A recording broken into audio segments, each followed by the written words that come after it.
Hola, què tal? Benvinguts a Escenaris una setmana més. Avui tenim, com sempre, teatre, música i dansa.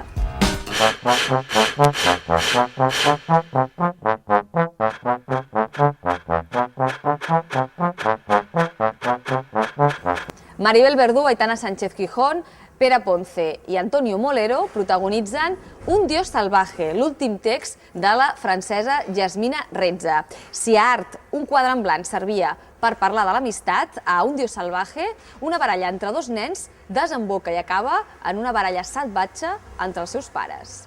Una divertida comèdia que arriba a Barcelona després d'haver triomfat a Madrid i després d'haver-se representat amb Isabelle Huppert a París o amb Ralph Fiennes a Londres. Us la recomanem, tot i l'aparent comercialitat d'aquest muntatge.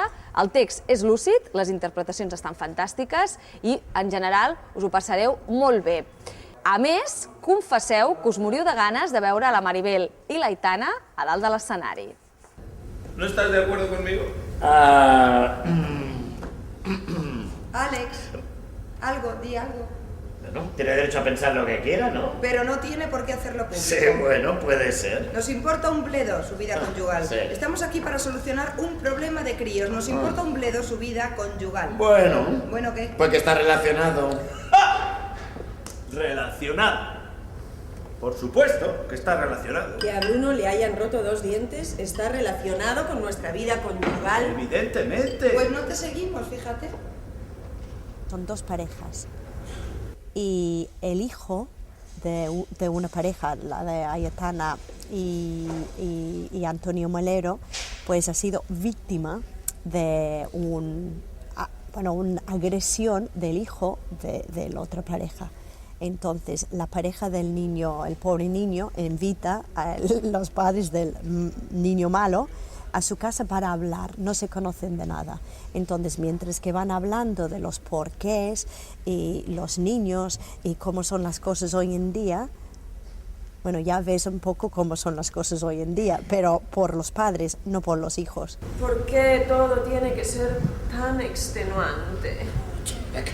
Pensáis demasiado, ¿eh? Las mujeres pensáis demasiado. Una respuesta muy original. No entiendo qué significa pensar demasiado. Y la vi en francés, la función, ¿no? En París, lo que pasa que evidentemente me leí el texto antes, ya traducido. Y lo que más me impresionó fue la reacción del público. O sea, la gente se moría de la risa. Los actores, este montaje es mucho más tranquilo, porque en París, o sea, ves a Isabelle Huppert subida, dando patadas a un sofá, subida y saltando. O sea, era una locura y me pareció tan, de repente, tan transgresor y como que todo empieza tan correctamente, ¿no? Y tan polite y todos tan educados, ¿no? Y eso, en cuanto rascas un poco y picas a la gente, al final sale lo peor de todos, ¿no? Y más como haya niños de por medio. Tengo un amigo del colegio que está a punto de tener un niño con su nueva mujer y yo le he dicho, un crío a nuestra edad es una locura. Los 10 o 15 años que te quedan hasta el cáncer o la embolia los vas a pasar jodido con un crío. ¿No crees lo que estás diciendo? Sí que lo creo. Sí, lo creo, claro que lo creo. Creo que es incluso peor. Te estás avinagrando, Miguel. Sí. Y tú quieres dejar de llorar, ¿no ves que eso le anima?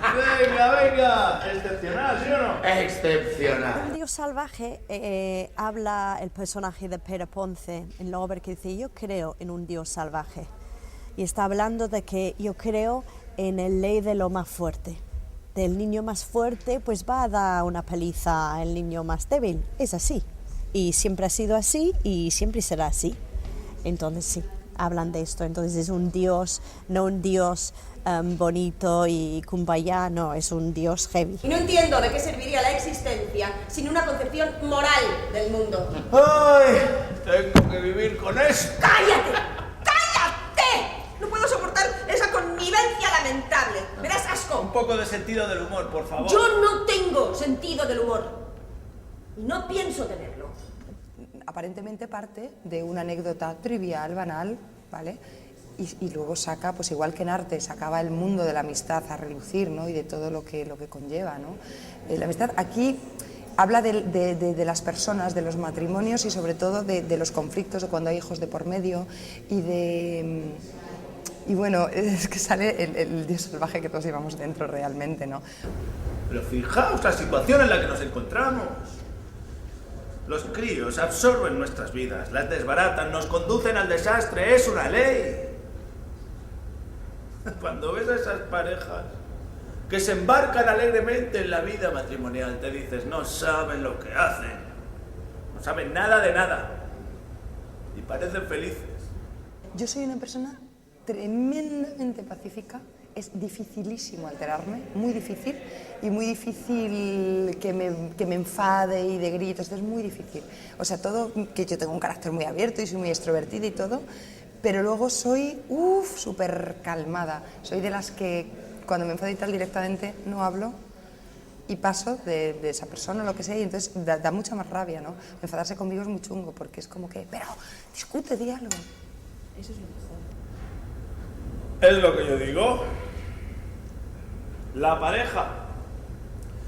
La prueba más terrible a la que Dios podría someternos. Perfecto. La pareja y la vida en familia. Miguel, nadie te ha pedido que compartas con nosotros tus puntos de vista, ¿eh? Me parece casi indecente. Eso le da igual. Estoy nerviosa porque es la primera vez que yo estoy en Barcelona y he estado en las afueras, pues he estado en Badalona y en Hospitalet, Sabadell, trabajando, pero nunca he estado en Barcelona, capital, y estoy muy emocionada, me apetece mucho y también tengo un poco como la incertidumbre de qué pasará, ¿no?, con el público aquí. Oye, ¿te apetece un purito? Oh. ¡No! ¡Nada de puros aquí! Vaya. Ni lo sueñes que vas a fumarte aquí un puro, ¿eh? Mira, no, pienso hacer lo que me parezca. Y si quiero aceptar un purito, lo aceptaré. Y si no fumo, solo será para no poner más de los nervios a Verónica, que ya está bastante desquiciada. Ella tiene razón, deja ya de moquear. Cuando una mujer se pone a llorar es solo para meter a un tío entre la espada y la pared. Y ante esto, debo afirmar que el punto de vista de Miguel me parece perfectamente fundado.